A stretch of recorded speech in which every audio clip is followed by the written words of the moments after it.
नमस्कार दोस्तों, स्वागत है आपका आपके अपने YouTube चैनल में। आज के इस वीडियो में हम बात करेंगे कर्नाटक में मचे उस सियासी संग्राम की जिसने सियासत में भूचाल ला दिया है।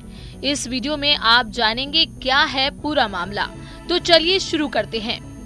पेन ड्राइव में कैद उन अश्लील वीडियो के सामने आने की सनसनीखेज इनसाइड स्टोरी की।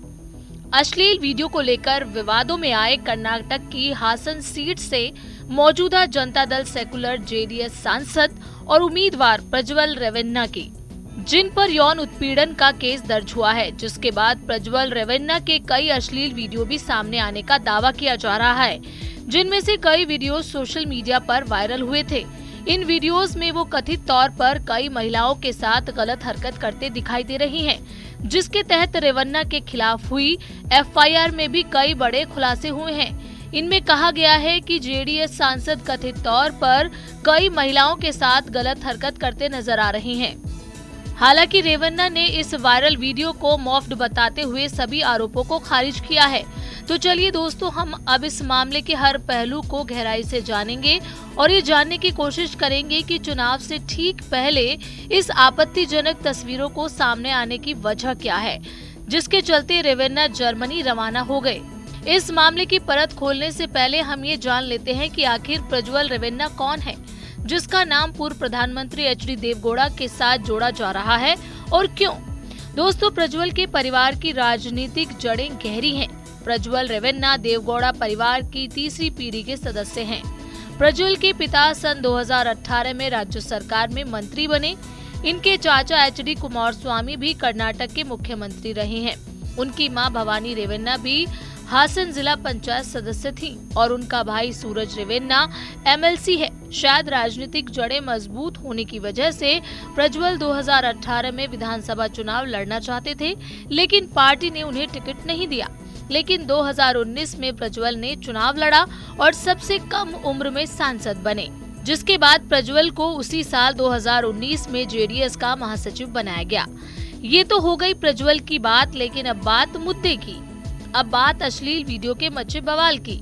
प्रज्वल रेवन्ना पर अपने ही घर में न सिर्फ अनगिनत लड़कियों के साथ यौन शोषण करने, बल्कि उनका अश्लील वीडियो बनाकर डराने धमकाने का आरोप है और प्रज्वल के आपत्तिजनक वीडियो सोशल मीडिया पर तेजी से वायरल हैं। मामला हाई प्रोफाइल है। पीड़ित लड़कियों की तादाद अब तक साफ नहीं है। 3000 के करीब वीडियो सामने आ चुके हैं और प्रज्वल बिना देरी के जर्मनी भी भाग चुके हैं।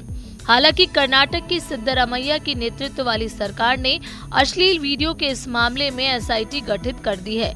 इस टीम में एडीजीपी वीके सिंह, सीआईडी के डीजी सुमन डी पेन्नेकर और आईपीएस सीमा लाटर शामिल हैं। वहीं एसआईटी जांच पूरी होने तक प्रज्वल रेवन्ना को पार्टी से सस्पेंड कर दिया गया है।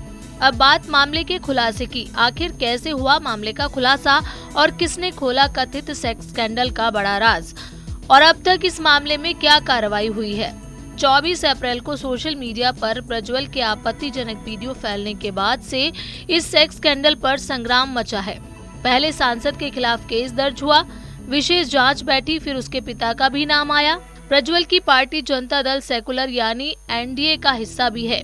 यही वजह की सवाल बीजेपी पर भी उठा है कि भाजपा के नेता किस तरह के लोगों के लिए वोट मांगते हैं। हालांकि जानकारों का मानना है कि इस बदनामी से पहले ही बचा जा सकता था अगर पार्टी ने अपने ही एक नेता की बात मान ली होती। जी हाँ, लेकिन ये जानने के लिए हमें थोड़े पीछे चलना होगा। दूसरे चरण की वोटिंग से करीब 5 दिन पहले यानी 20 अप्रैल 2024, जब देश के अलग अलग हिस्सों में लोकसभा चुनाव के लिए वोट डाले जाने थे, जिसमें कर्नाटक की 14 लोकसभा सीटें शामिल थी। चुनावी माहौल पूरी तरह गर्म था, लेकिन इसी बीच प्रज्वल रेवन्ना के कई आपत्तिजनक वीडियो सोशल मीडिया पर तैरने लगे और फिर देखते ही देखते पूरे कर्नाटक में वायरल हो गए। लेकिन रेवन्ना को इस बात की भनक लग चुकी थी। शायद इसलिए रेवन्ना वोटिंग खत्म होते ही जर्मनी रवाना हो गए। जानकारों के मुताबिक पेन ड्राइव बांटने का मामला पहली बार तब सामने आया जब प्रज्वल रेवन्ना के चुनाव एजेंट ने 21 अप्रैल को हासन पुलिस थाने में शिकायत दर्ज कराई थी कि राजनीतिक वजहों से अश्लील वीडियो वाले कुछ पेन ड्राइव बस स्टैंड और लोगों के घरों में डंप किए जा रहे हैं। इनमें रेवन्ना की मॉफ्ड तस्वीरें हैं। इस शिकायत में एक शख्स नवीन गौड़ा है और कुछ दूसरे लोगों की तरफ से उंगलियां उठाई गई थी। इसके बाद 28 अप्रैल को एक नया पहलू सामने आया, जिसमें उन्हीं के घर में काम करने वाली पीड़ित महिला ने शिकायत दर्ज कराई। इतना ही नहीं, पीड़ित महिला का आरोप है कि मेड की नौकरी कराने के 4 महीने में ही रेवेन्ना ने उसे परेशान करना शुरू कर दिया। पत्नी जब भी बाहर होती, रेवेन्ना बहाने से मुझे कमरे में बुलाते और गलत तरीके से छूते। महिला ने आगे बताया कि प्रज्वल का एक ऐसा खौफ था कि उसके आते ही हम स्टोर में छिप जाते थे। प्रज्वल मेरी बेटी को वीडियो कॉल कर अश्लील बातें करता था। महिला ने अपने और अपने परिवार की जान को खतरा भी बताया। पीड़ित ने रेवेन्ना और प्रज्वल पर 2019 से 2022 तक यौन शोषण करने के आरोप लगाए।